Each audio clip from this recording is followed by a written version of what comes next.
This podcast and every other podcast that I make is supported by Patreon, who actually got this episode 4 days early, and they got an extra 10 minutes of Mike and I rambling at the start. Plus, the show is completely ad-free on Patreon. If you want to support this very independent show, which has been declining sponsorships for years now, check us out on Patreon, where you also get early access to episodes and completely unedited episodes. You can find the link in the description. Otherwise, enjoy the show. So I've been playing a lot of Starfield. It is my life right now is sleep, work, Starfield. That's all I want to do, and I'm cool with it. Put in over 100 hours, having a great time. And so because it's all I'm playing, I'm also making a lot of content about it. Like, I've been making... I noticed that. I got served a lot of, I've been making, like, 2 shorts a day. Shorts, right? Yeah. I'm so I was doing it because there's so much cool stuff to see, but also because people are statistically enjoying those so much that I was like, I'll keep making them until I stop playing Starfield. And they're really, really easy to make. So I've been making a ton of those. Also, just because there's so much cool user-generated stuff around Starfield. It's so neat. I love when a game like this That's the stuff that out. gets me interested. Like, the ships that people are making and stuff. Like, the ship build is properly fucking into my hard, model too. kits and stuff. I just want to play with those tools. I'm really bad at it. But because I'm making so much Starfield content, I'm seeing a lot of Starfield conversation. And people have a lot of opinions on it, of course, as they do. It's a video game. But there are a few questions that I had been like, okay, let me ask Mike about this. One of them I actually called out in a short, which is the first one that I wanted to ask you. Yeah. I mean, I know the answers to some of these, but it's like, let's ask the programmer. Just, make it extra valid. The first one was... You don't need me to validate your views. I answered a question for one person, and they were like, I wanted to ask Mike. And I was like, I just gave you the answer. But is that seriously what happened? Is that what we're doing right now? I also work in game development, but it's fine. Okay, allow me to use way more pretentious words to say exactly what I bet you said. Thank you. The first one. We have not conferred, so it's going to be the same. Go on, yeah. Well, I also don't mind being like, listen, we can use Mike and be like, oh, the programmer said it, even though programmers don't program half this stuff. But it's fine. I didn't program Starfield. Exactly, that's the biggest thing. So I don't fucking know anything. Yeah. That's my big disclaimer before you ask me any questions. It's all just opinions. They obviously use their own engine as well. Like, it's ultimately we have no idea. It's the same they've been using. Have they been in the same engine basically, like Skyrim? Very long time. I think it's even Fallout since Oblivion. 76.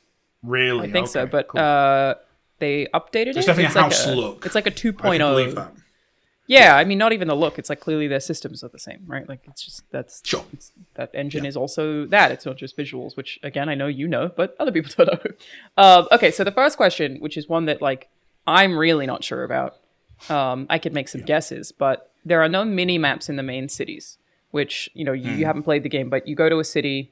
They're pretty large. They have stores, whatever. And there will be some signage saying like this way to the commercial district. But then even when you go to the commercial district, you might forget where the UC Vanguard is, or they're not even in the commercial district there. Oh no, they are. You basically like don't know where exactly the stores are. You just have to go to the districts and like physically find them. I strongly dislike this. I think some people like it because like you have to get used to the city, and I am over time, but it's still like I played 100 hours and I still don't know where I'm going. Why do you think, even outside of a programming answer, you would not put a mini map in a city that players are going to go to frequently and need to be able to access various locations in? So I had a look at some videos. I'm right in saying that there is like a pause menu map, but it's basically like a field of grey dots and then just like the icons on it. It'll tell you kind of big. No, it's not useful as a map. Or like directions. It'll tell you like compass points and stuff, but it won't. So I think there's a design explanation and a code explanation. So the design explanation is exactly what you just said, that it's about presence. It's about when making you learn a city and interact with the signage and stuff.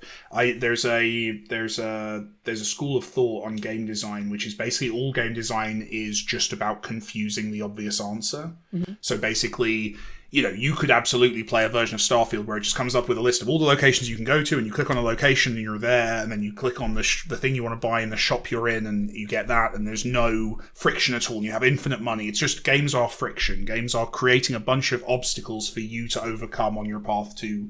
Otherwise, it would be going to Amazon to buy something, right? It's designed to be frictiony. And you could make the design argument that if they gave you a map and gave you all of that information... would you be paying as much attention to the environment around you and getting a sense of that presence of that space? It's something we're having a lot of conversations around with some stuff we're doing where we really want to create this sense of presence. And how do you do that? And how do you make the player develop that for themselves? So that's the design conversation that I can imagine. But there's a would second happen. there as well in terms of design, which is that when you go to any of the planets that don't have cities, for example, there can't really be a mini-map because they're procedurally generated, and I think it's probably... That's the code reason. Well, I think that's probably very confusing to players, even like without talking about code of like what has a mini-map and what doesn't, and then players who play the city and become accustomed to mini-maps will be like, where is my mini-map? And think there's something broken. And like that's also a big part of game dev that, you know, has become more and more obvious to me is people will miss things. And you have to pick and choose when to reinforce the things and make sure nobody. Also, the standards. Yeah, exactly. And the consistency of the standards. So, like, so that was where I was going to go with the code thing. Is the code thing, as you say, absolutely. With procedurally generated environments, it would be incredibly difficult to make a map screen. You could do it still. Like, there procedurally generate the map screen at the same. That's pretty resource intensive, though. It doesn't need to be. You can do like a render texture. There's a lot of games that when they've got like that they'll have a mini map, but that mini map will basic. Yeah, it's totally doable. Like we did it in our game Volume years ago. We had like user generated levels, so you could make a level, but then when you were on the main menu, there was like an image of the level, like a top down map of the level, show it before you went into them, and that was we basically just did a render. So it's literally you just make a camera.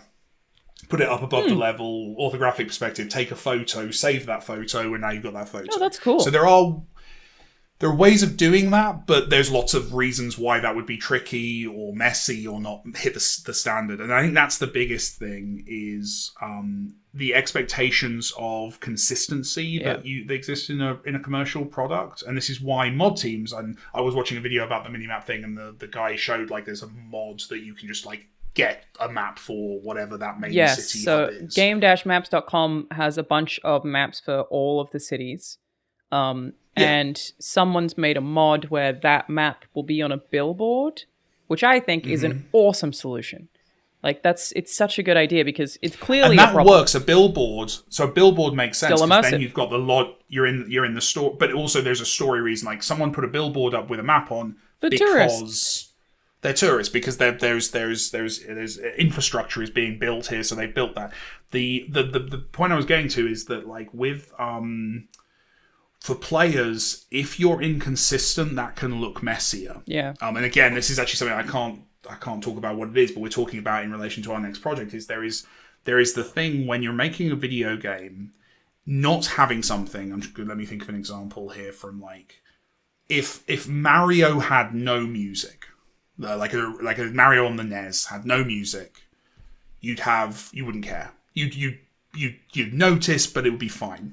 If Mario has all the music, you're like, oh yeah, this is beautiful, wonderful music, and that's the universe we live in, and that's great. If Mario had music in one level and then not in the rest, that would be the worst outcome because you'd be annoyed by it. Right. You'd be like, they didn't finish this game. Yeah. It stops feeling like a creative choice and becomes, oh, they didn't do a good job, they messed up. And that's where with things something like being map taken screens, away is more. You're kind of you're aware of the issue. If you're ordering a takeaway on an app and you order like a couple of sides and one of the sides doesn't show up, that is so much more annoying than if you just forgot to order that extra side you wanted. Sure. Right? Like it's that loss. There's a name for it in gambling and economics. I can't remember the name of it, but like the sense of loss, the sense of I'm missing out on something here.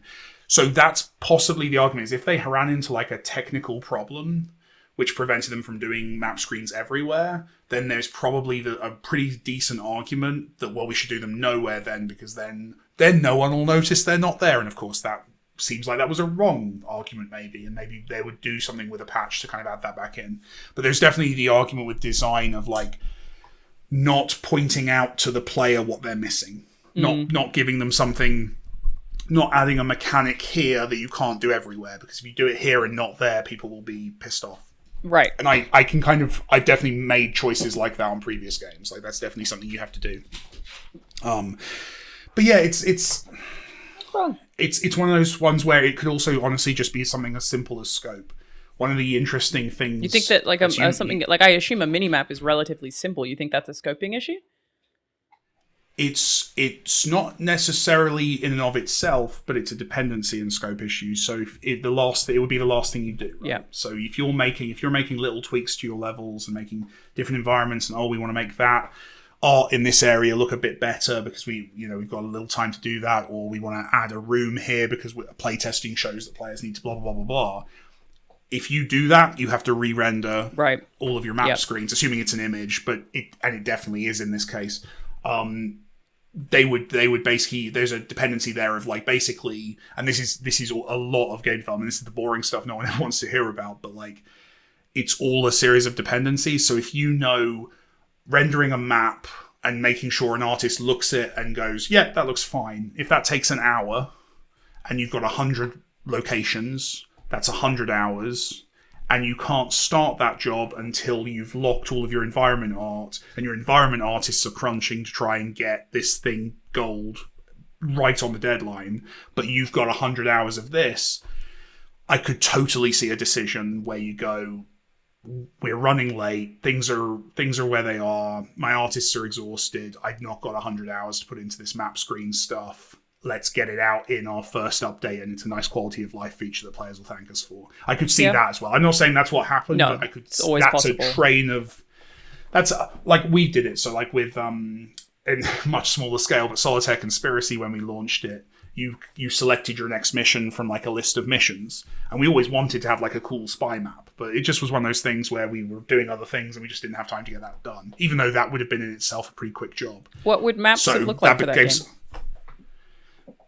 Oh, for Solitaire Conspiracy, it's just the main menu when you go in. It's like a cool CG map of the world with like little icons, one of which if you click on comes up. Oh, yeah, I was going to say the map is already there. You mean... It wasn't there at launch. It wasn't there at launch, right, sorry. I was like, that was there like in our first... What did it look like before that, That was our first update. It was just literally came up with like menu options of boring buttons of missions, which made the game feel a lot smaller, a lot less interesting. And it was one of those things of like, we're not going to get this done for launch, but that's something we can hit with like a month after release, get that rolling now, and then that's a nice quality of life feature, and players will be, they won't, people aren't going to like review bomb the game because there's not a map in it, but they'll be grateful a month later for like a cool quality of life feature. So you do make those kind of decisions when you're launching a game in the modern world where you're going to be able to do a post-release update.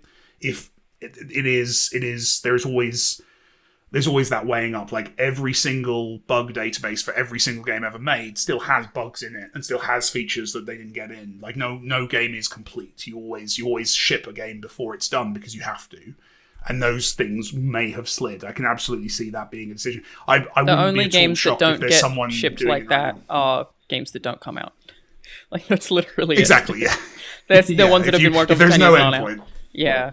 And I also think like potentially controversial, but Bethesda lives in a really unique place where they support the modding community so much. And I wonder how often it comes up in conversation for them. We're like, well, someone will mod that. Like that, obviously you shouldn't depend on your community to do stuff like that, but they're so supportive of it and encouraging of it that I wonder if they ever actually factor it in. Like, oh, they'll do it as a mod.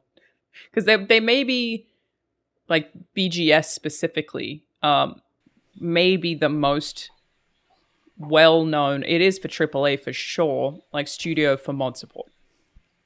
Yeah. Like it's hard to think of other people that have like historically always been that welcoming of mods. And that's why somebody already modding the map in is awesome. I initially had also assumed there's this bug that seemingly everybody has, which is like so minor, where your player will look to the left if you're running in third person.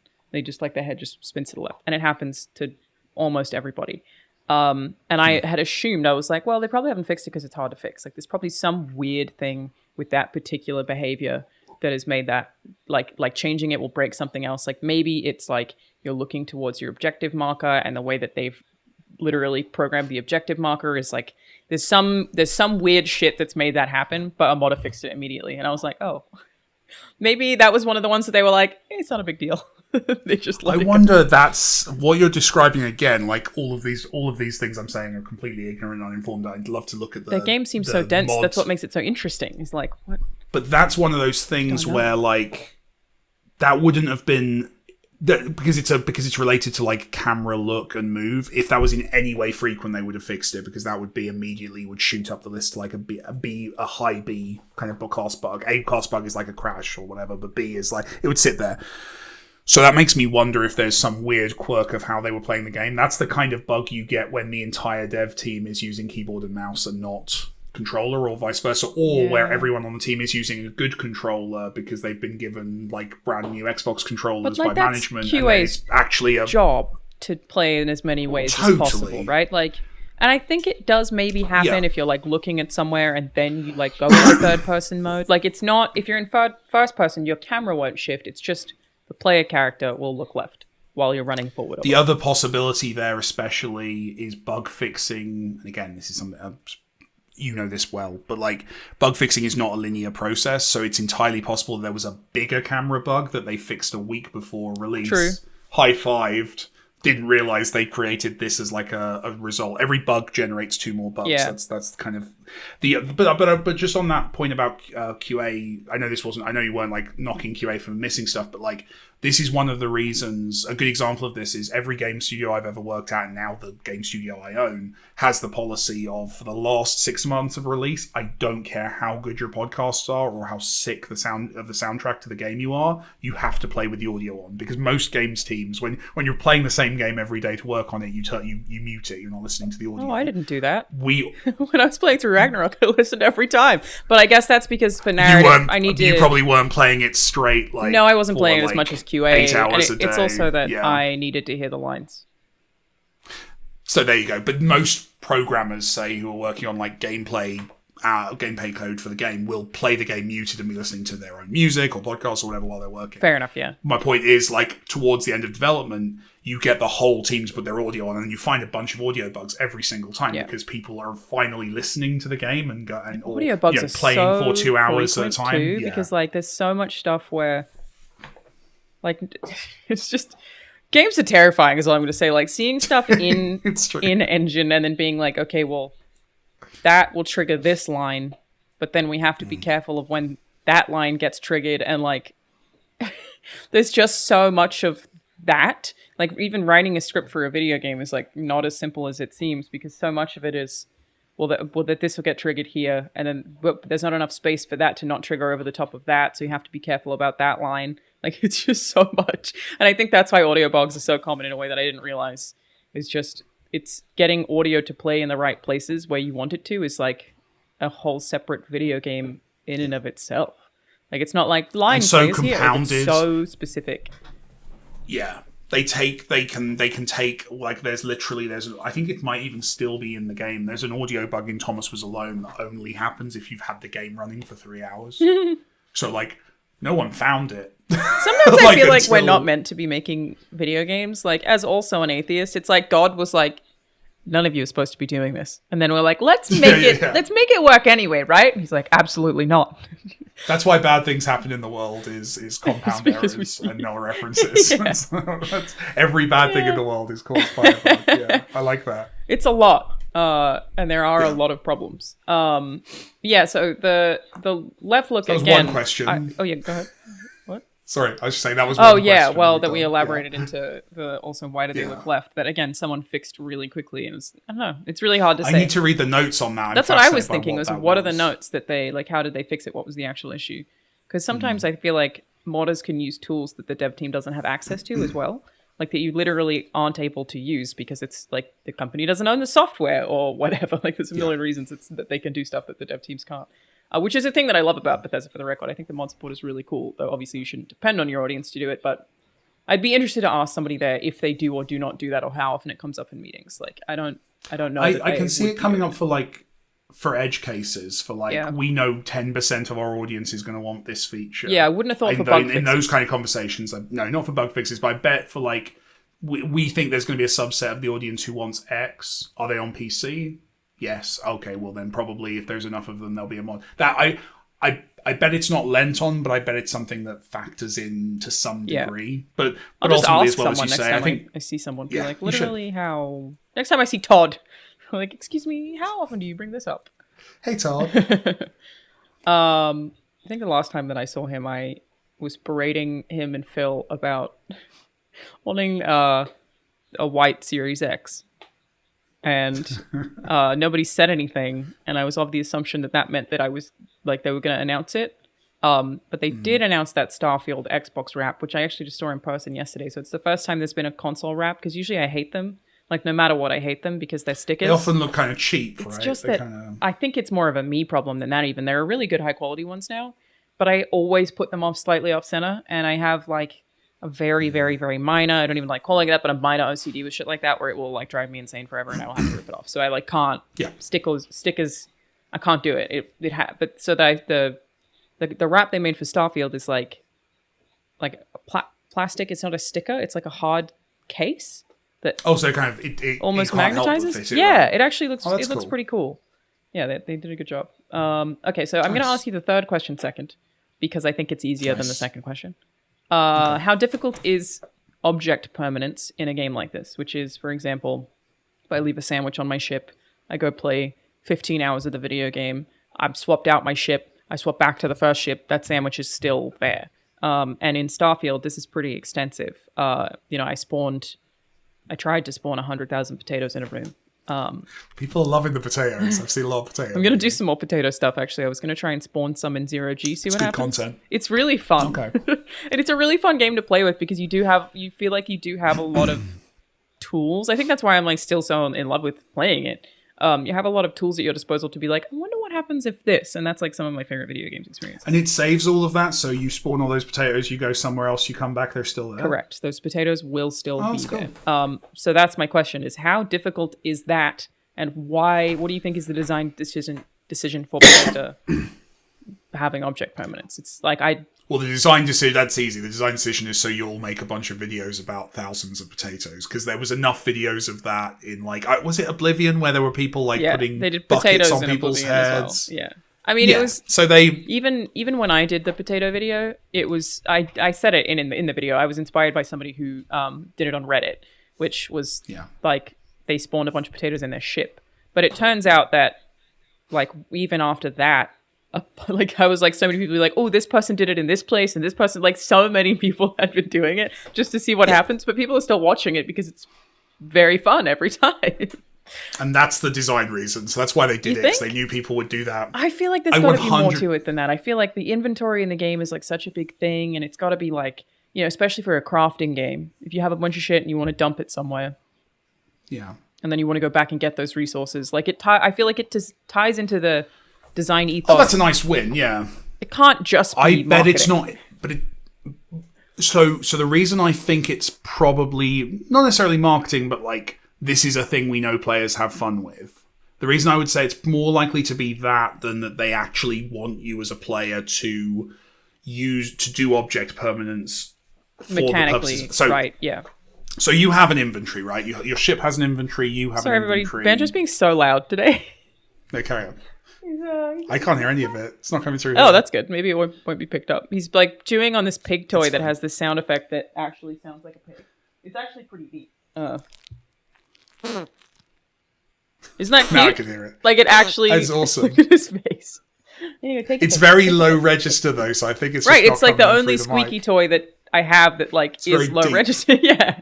It's kind of cool. Sorry. They So probably didn't make it because they think players want to interact with the object permanence mechanically, which realistically, no, they don't. I don't think I ever need... And also, they technically couldn't. So that's the interesting element here is... so the answer to the question of how hard this is code-wise... Sorry about that. I'm getting better. I'm much better than I was a week ago. So is it, like, how hard is it to save where an object is in the world? Not very hard at all, really. You literally have to save its physical location, what it is, all that stuff. That's fine. That's not super memory intensive? That's the problem. Right. The problem is, like so many things in game development, is exponential multiplication. So if you have one potato, I don't know how much data it takes to store the position of a potato. A few bits, like not much, like genuinely a tiny amount of data to save that. But as you put 10,000 in your spaceship, that will hit a number, and there is going to be a limit on your save data for the game. Right. Because they're going to be saving lots of other stuff there, obviously. So there is going to be, under the hood, and I'm sure someone online will find it at some point, there'll be a limit. There'll be, like, literally, you can save the physical location of 50,000 objects, and then once you get to that 50,001 object, that first object is going to get forgotten. So I think that what actually happens, which maybe what you're saying is the solution, is that the game will crash. So once you have... Oh, really? Oh, they did put that limit. Once you have a certain amount, and you can keep putting potatoes there, the game will crash, and I know that some people have had corrupted save files because now they can't load the save because it repeatedly crashes. So I think your solution is probably a better one. And that is the standard. So, like, I remember this is the difference between the console generations. I remember playing GTA 3 as a teenager, and banger of a video game. Yeah, absolute classic. I played as a 12-year-old. I managed to convince my mum that the ratings on games were difficulty rather than age. Oh, and boy. Totally worked. I was like, I am pretty advanced at school, Mum. I think I can handle. That's amazing. I was 15, so it was closer to I played GTA. This is an aside, but I'm sure I brought this up before as well, but I think about it a lot. I played GTA 3, Vice City, and San Andreas. They came as like a package. The triple pack, yeah. Which I love the look of. It was so well packaged. On the original Xbox, I think I played them. And whatever year that came out is when I played those games. My parents didn't question it. Like, I'm always like... Yeah. Whenever I have friends be like... Because I played Starfield when I played it at Mike Flanagan let me use his home theater setup that he calls the Flanaplex. When's that's amazing. When's his new show out? You asking personally? Because it struck. I am actually asking personally. Yeah, just for your personal advice. October 12th. Yeah. It's so fucking good. Cool. It's so good. I can't say anything else about it. I can't wait to see it. It's such an uncomfortable situation. I wish I could talk about it constantly. I want to do trailer reactions, all of it, but it's like, gotta support the strike. Of course. So excited about it. But they had 2 kids there, and I was like... Yeah, this game's not... I think this game's fine. They're both like 12 maybe, and one of them's a little bit younger. And I was like, this is going to be fine. It's not going to be a problem. And then they happened to come in at the one part where I'm shooting a bunch of pirates in the face. And I was like, shit! Nice. But I feel it's such a weird thing to think about. It's like, I'm an extremely non-violent person. And that was always the concern. It's like, oh, it didn't seem to have an effect on me as a 12-year-old, but I can't guarantee that for everyone else. Don't know how that goes. No, and that's what Jack Thompson was fighting for, was so that we were not corrupted, and we totally were. But the thing with GTA 3 that I remember being really annoyed by as a kid was if you stole a car and then got out of it, and then you stole another car and drove away and came back, your first car was gone, unless you'd kept line of sight on the first car, I think. Or it was 2 cars. There was some very small limit of memory, which was why you had the garage that you could park a car in and save it. Yeah. But I never wanted to do that because I was like, well, it should just know where the car was. I just left it there because obviously I was a dumb kid. I didn't know how it worked. But the cops came and got it.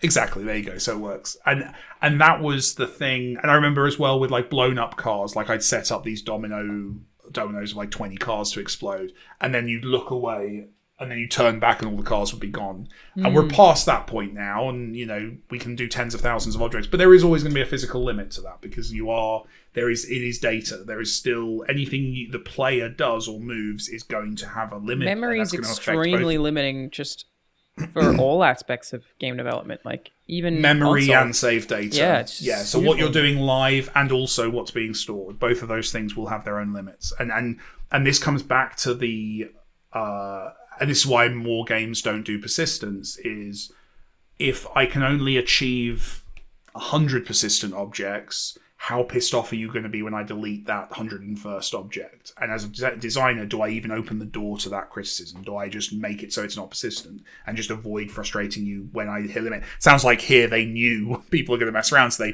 put that limit pretty high, but I'm surprised it crashes and has that problem. Well, it's only happening for people realistically who are using console commands, because how are you going to get 100,000 potatoes in a room without console commands? So it's not like Space Plan where you can have like 1 billion potatoes. I mean, you'd have to find them. Like, if you wanted to spend your time in Starfield finding every potato in the game and storing them in a room, you could, but like, So if you hack the game, then it's kind of your fault. Which is what I did, and I assume everybody else did, is use console commands. Which, again, Bethesda very openly support from day one. Like, I love that too, that you can use console commands whenever you want to. But like, you're kind of opting in. But you're on your own. Yes, and I think that's totally fine. Like, it's massive bummer that I only know of one person whose save file got corrupted. That did not happen to me. Mine was fine. It did crash the game. I totally wouldn't be shocked. I wouldn't be shocked if they quietly added a fix for that. If they know players are doing it and they're making fun content with it, they may well just... Because you do that a lot. Like, you definitely create bug fixes for theoretical bugs all the time. Yeah. Like, you don't make a game that's completely broken and then fix it. You try and fix those kind of outcomes. So putting a soft limit on that would make sense, and I wouldn't be surprised if they had that. The problem with the soft limit, though, is that has to be dependent on your CPU. So, like, it's tough to make a soft limit for how many potatoes you can spawn, because it would be different for every player depending on their CPU. You can do it proportionally. You can go, okay, how much CPU do I have to play with? Oh, yeah, that's cool. I didn't know you could do that. Sorry, not of course you can. That was rude. Yeah, you can absolutely. Yeah, you can absolutely like detect how the computer's getting along with stuff, and get those kind of values. I also feel like it's a tough one, because then like people are going to be like, but I want to break it. I don't know what the solution to that is, because I think they've let us fuck around and find out, and I think that's kind of what people want. And honestly, where's the harm? Like, people, people know the risks. There are also it does also split into, which is a thing that I really like, when you play with the console commands, it splits into two save files. So you have what will now be called a modded save file and a separate save file, or like a base save file. So it splits them because you can't earn achievements on the one that you've been using console commands on. Though someone already modded that, so you still can. But it will it's non-destructive. You can go back. You could always load your previous save file. I would imagine it's not going to corrupt that. It would just corrupt the modded save, which is effectively a fix for that particular issue. But yeah, I think it's an interesting. You're probably right that the object permanence is something that is there for fun. More so than for... It's there because they saw a playtester pick up a potato and put it on the shelf and laugh for like 5 minutes. It's also a thing where, like, you know how you pick up something in a Bethesda game and they, like, elaborately drag it? Like, if you hold something and then the drag is just, like, this stupid looking... And I'm like, they know that looks stupid. It's there because it's fun. Like, it's not there because you could put an animation of somebody carrying something over their shoulder and waddling off, but that's not as funny as me accidentally getting a man stuck on a staircase trying to drag him downstairs. Like, it's just more fun. But it's a fun thing for people who aren't necessarily into kind of coding or whatever to kind of keep an eye on in games, is where those limits are intentionally placed and in a way that doesn't piss you off.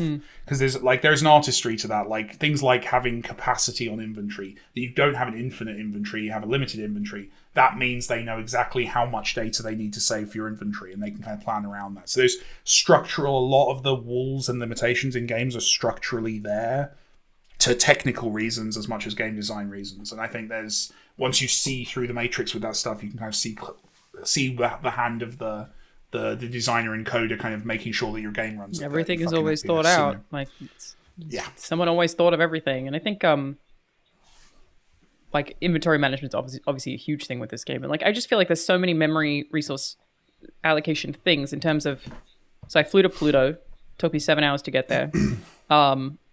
Just to see what would happen, right? And Pluto was effectively just a hollow sphere with a JPEG mapped around the outside.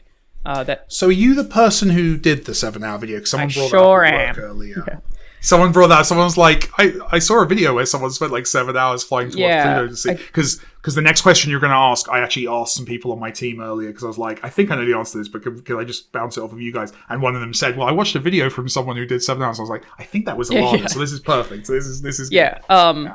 And my point just being, when I got there, it was just a hollow sphere with the JPEG map around the outside. But sure. That's still horrible news about everything in the game ever. Yeah. It's still a decision that makes a ton of sense, because realistically, like, I wasn't disappointed by that at all. I was just curious about what would be there, and I wanted to see what was going to happen when I got there. So few people are going to do that. The one that I'm really curious about, because I've tried it as well, and we'll have a video up about it as well once I edit it together, and I want to try one more thing.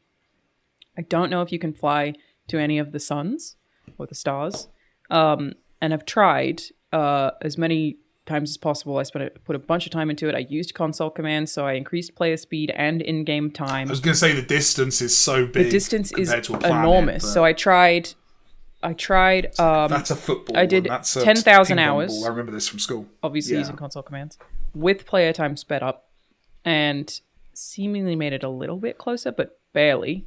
Like not really at all. So I don't know if you can get there. The only thing I haven't tried is using no clip camera, but even that is not going to move fast enough for me. Did you do console commands for your 7-hour video? It wouldn't have taken 7 hours.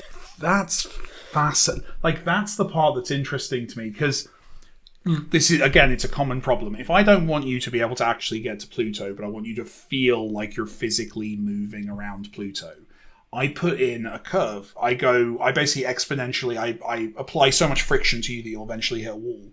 So I make it that when you're spawned, you can move really fast, and then as you get closer to Pluto, your speed basically decreases. They have not done that at all. They've not done that. So not even the start. Because that would hit a wall and you would be static. I ran into Pluto, but at the start, I had incorrectly assumed and said this publicly, and that's part of why I wanted to correct my mistake. And to be clear, also asked 4 other reviewers about it before I said it, and everyone had assumed the same thing. You don't feel like you're moving in space at all. So I had said, you're not actually moving in space. You can't get any closer to these planets. Again, this is incorrect. You're just in a skybox in space, not moving. And it feels like you're not moving closer to anything ever. Nothing ever gets bigger. Well, it should. Like, physically it should, because you're so distant from the objects. Correct. Like, if you step to the left, the clouds don't look like they moved in the sky. That is the correct thing to do. And so it took 7 hours. And then even then, in the stream... So why do they bother doing it? That's what I don't understand, is why is it not static then? Well... That's wild. So, sorry to reiterate the video for anyone who's seen it. The planets also have orbit, which I thought was incredible. Like, that blew my mind. So I had to repeatedly readjust to try to get to Pluto, because it would slip out of my view. Even if I was directly ahead, it would repeatedly like duck out of frame. And so I tried to account for the orbit as much as I could, but I didn't want to be facing like fully the opposite direction in case the orbit wasn't like a direct exact path. So I had to wake up every 30 minutes to readjust to make sure I was aiming at Pluto. And I tried to do it to Jupiter. Never got any closer to Jupiter, so I don't even know if I could do that. I never got any closer, and it moved way too fast because I wanted to see what the rings would look like if I got close. Again, not sure if you can or not. It's so far away. But this is the question, by the way, you have to ask Todd. Yeah. Because what you've discovered here is fascinating as well. Like, do you know what a floating point error is? No. But super quick. Oh, sorry. The reason that I suspect that the JPEG sphere exists at all is so that when you're on a planet's surface, the other planets have orbit. That is very confusing to me, though, because they shouldn't exist in those two separate instances. Why would they? No, this is weird. And the reason it's weird is floating point errors. So, floating point errors are amazing. So basically, and this is one of the this is one of those things that sounds like I'm making up, but it's genuinely true. So numbers don't work the way you think they do. What? In computers. You just didn't start with that? I'm already bad at math. Because computers are just a series of sums, right? They're just, whenever you're running around a video game, everything that's happening, the physics, the render, everything is just lots and lots of sums. So one of the ways that we make those sums more efficient is we don't calculate the world to 1 billion decimal places.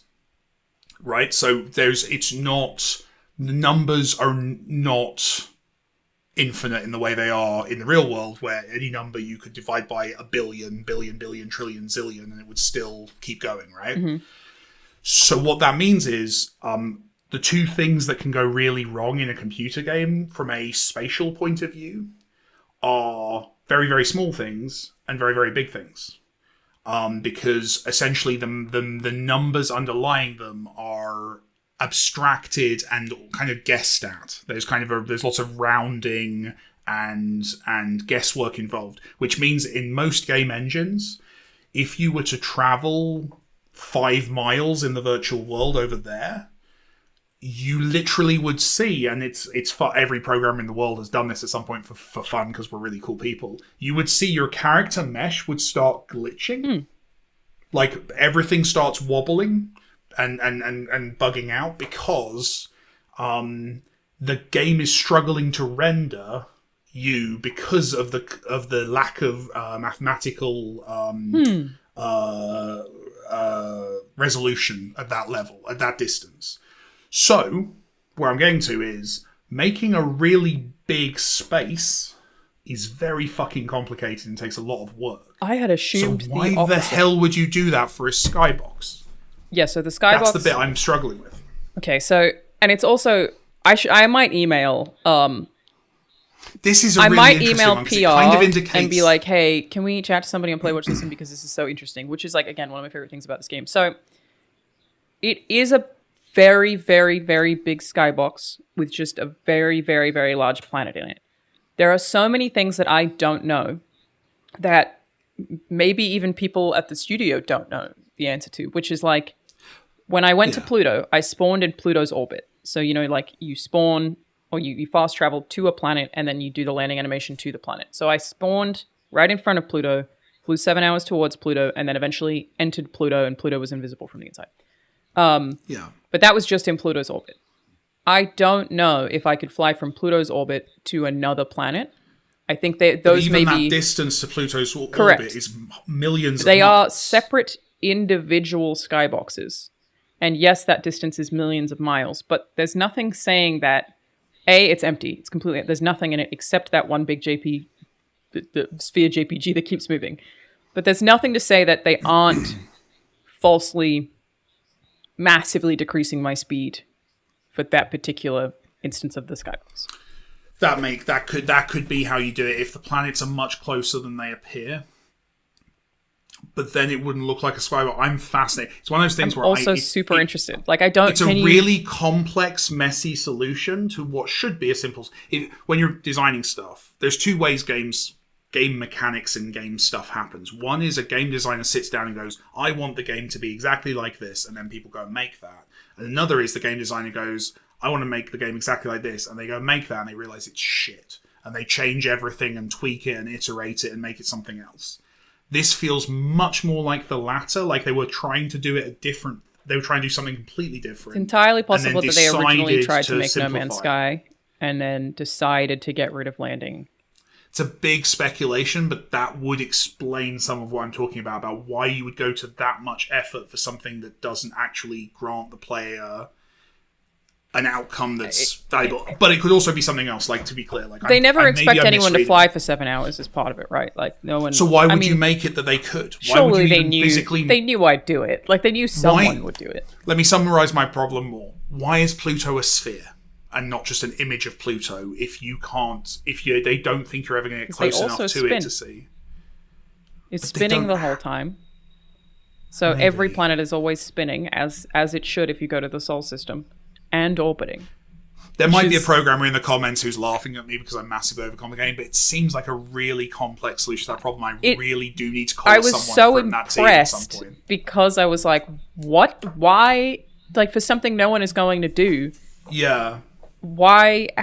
And there are some things you can't access. Like, there are some, like, very small moons that if you try to get close to them, because they are in a distance that's very achievable in, like, a 10-minute span, they will have invisible walls around them.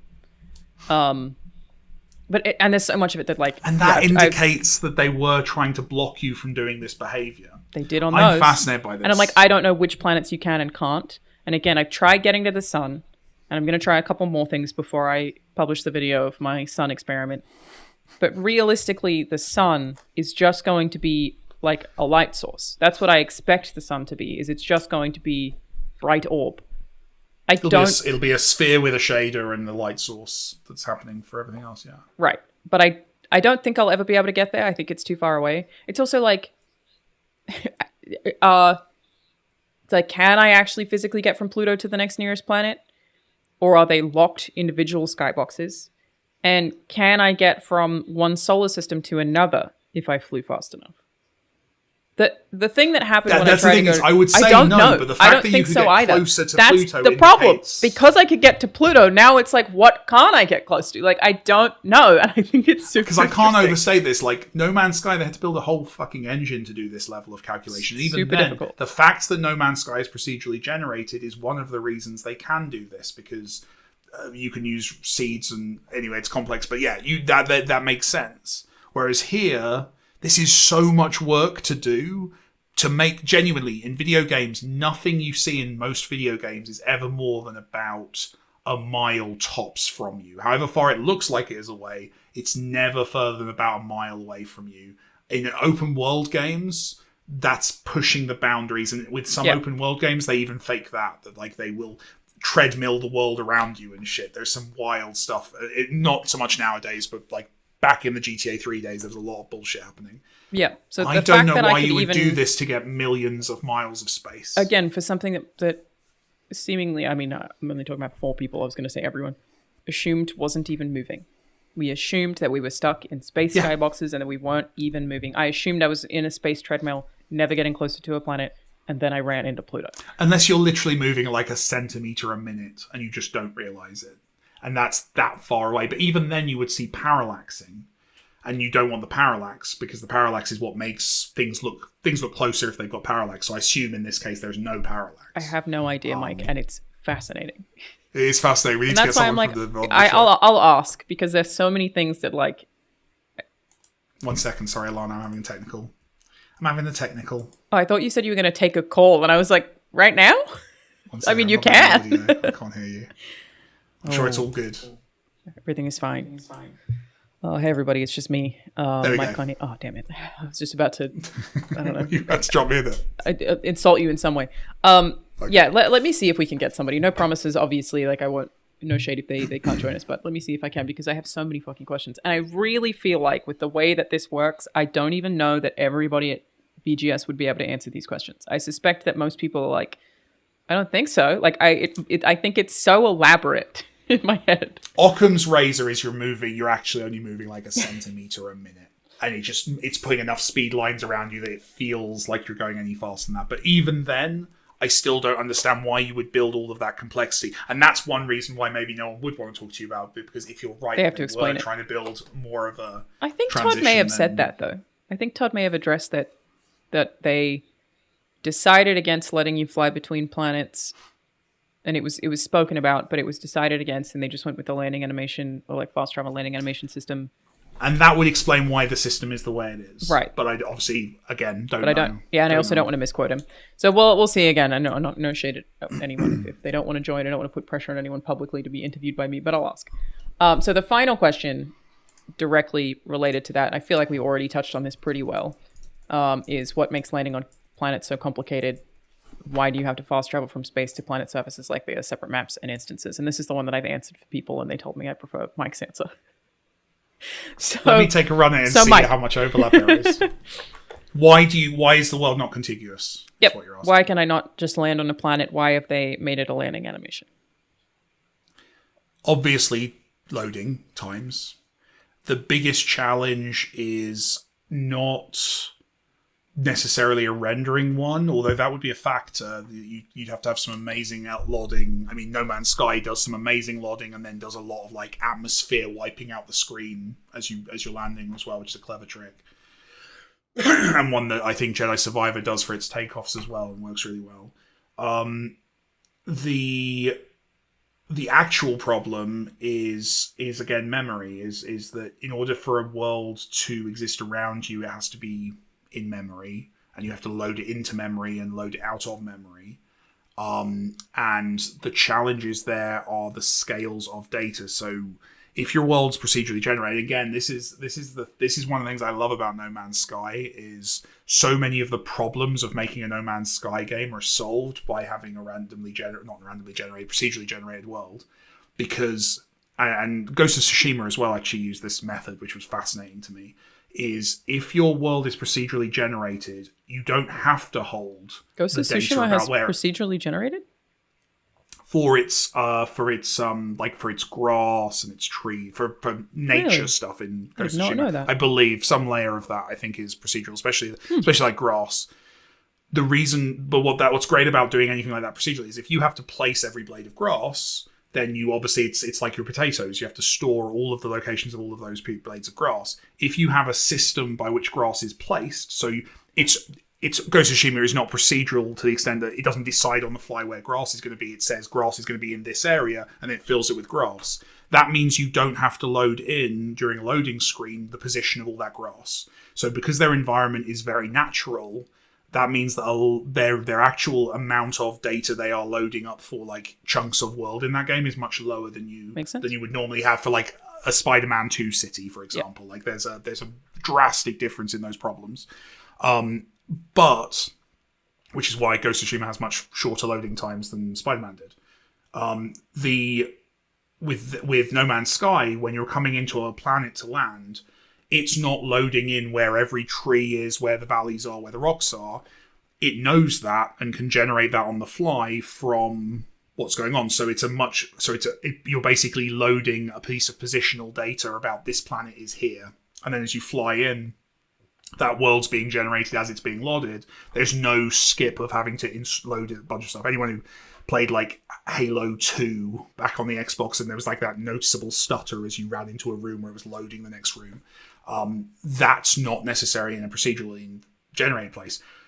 If you're using an engine that's been around since Oblivion with lots of good updates... Let me double check that, but I'm pretty sure.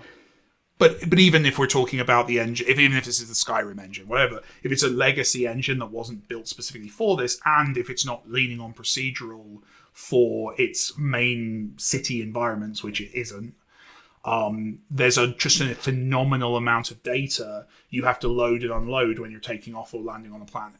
Because you don't want to, when you're flying off through the solar system, you don't want to be carrying all the information about the city you were just in, because there's no value to that and it's slowing things down. Which means that when you enter the app, when you turn around 180 degrees and fly back down to the planet, you have to have that. So from a technical point of view, there's all of that is in play, and I would say those are big technical hurdles. I would say from a design point of view, my understanding of Starfield is you can't fucking land anywhere. You have to land very specific places, right? Essentially, when you land on a planet, you are landing in a city, basically on a landing pad. You can land anywhere. You should land in the but city not on the surface of the planet.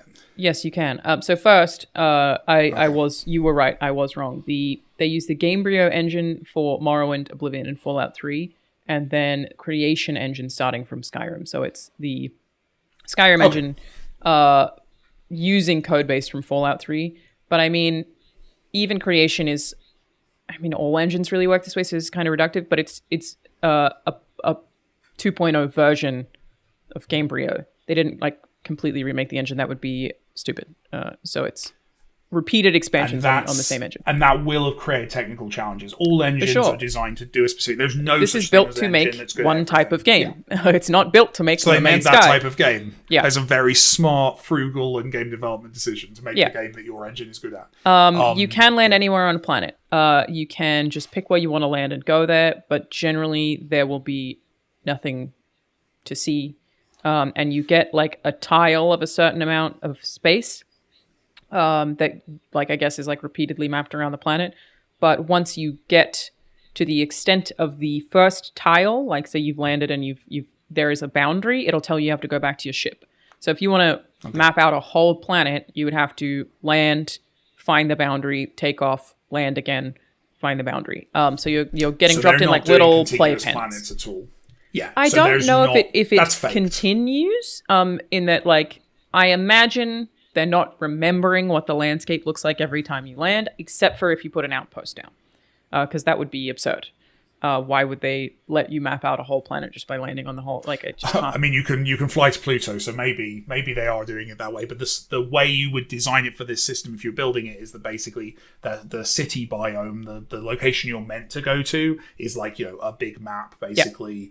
And then all the other places you can go to, it's just generating a little procedurally generated square, and it's not gonna. And if you land in that area again, maybe it saves that square, maybe it doesn't really matter. But my point is, I think it'll save if you put an outpost there.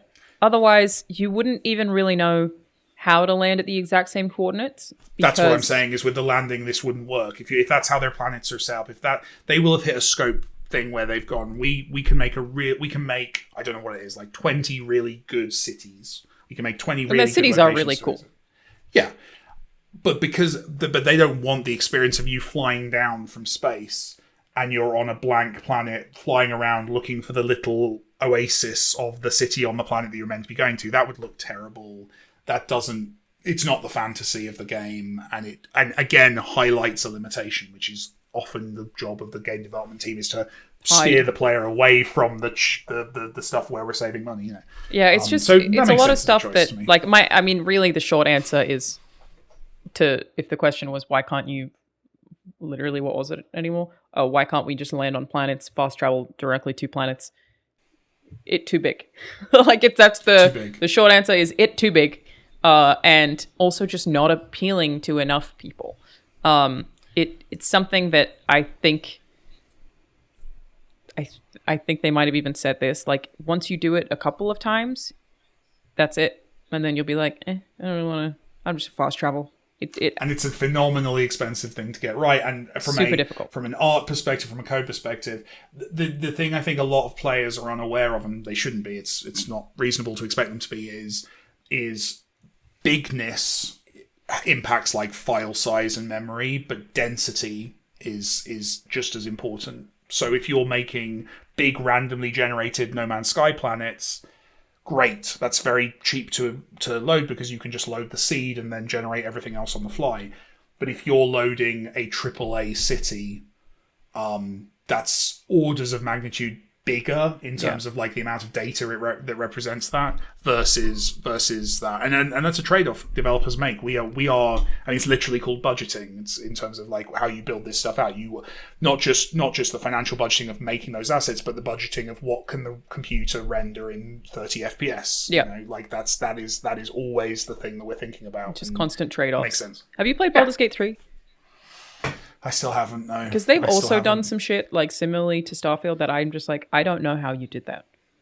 Like, the amount of, I guess, memory. No, I'm not using that word in the technical. Oh, maybe I am. Memory that the characters have is, from everything I've played, unparalleled. They will remember everything you've said, and you can kill one of them, and every other one will react.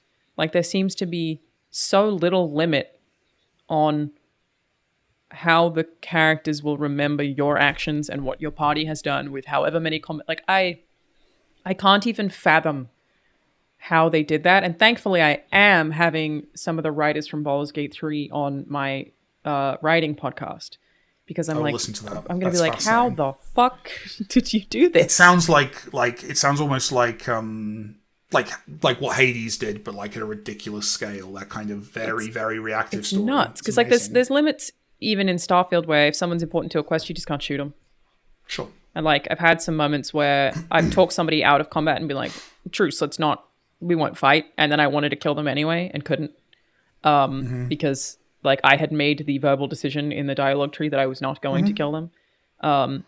Or there's a character who can die that if they don't die, they then have to leave for important reasons and disappear anyway, so you can kind of not have to write probably, yeah. There's but so many Baldur's stuff like Gate that 3 in games. Doesn't do that. It's just like I need to, and they're dead. It's so impressive. You need to talk to the writers. I've got some mates who are voice actors on that. I need to ask them like what the VO sessions were like. Well, I'm also having two of the voice actors on my voice acting podcast for Baldur's Gate 3. This is all just stuck in scheduling right now, so hopefully we'll figure it out soon. But the next two of those podcasts are both Baldur's Gate 3 themed, and for the same reason, the voice acting half, I want to be like, how long? How do you track a character if you're doing all of those variations? I've spoken to people about stuff like that before. Like when I had Roger Clark on to talk about Arthur, like Rockstar records for so long for Red Dead Redemption 2. It's like, I think he did like 6 years, if I remember correctly. And even then I was like, how do you track that? But then Baldur's Gate 3, you add just so many possibilities and outcomes. Like, you should play that game. It is unbelievable. It's like, I think it would break my heart because I'll never be able to do anything. Once every few years, there's something that I'm like, how the fuck? And it feels cool that this year there are two of them. Baldur's Gate 3, like Starfield is more like, what have they done here and why? Where Baldur's Gate 3 is literally, how the fuck did you do that? And it works, and it has solid performance. Like, it's so impressive. It's really, really cool. They did a fantastic job. On that note, Mike, thank you for answering my questions. There might even be more as we dig further into Starfield. I'm not done with it yet. I'm still going on. You're saying people 2 should like and playthroughs. subscribe. Like and subscribe, comment, hit that bell. Hit that bell. Do people still hit bells? I would never Is that ask still a anybody to thing? hit the bell. Who wants a notification for everything I post? You Is don't that have what to hit that the bell. does? Yeah. What an insane thing to ask of people. You don't need that. Just wait till it comes up in your feed. It's fine. I'm not going to ask you to subscribe to my every post. Jesus. There's no way. All right, everybody. I'm Alanah. I'm a video game writer. That's Mike Biffle. He's a video game director. And this is Play, Watch, Listen. We will see you next week, maybe.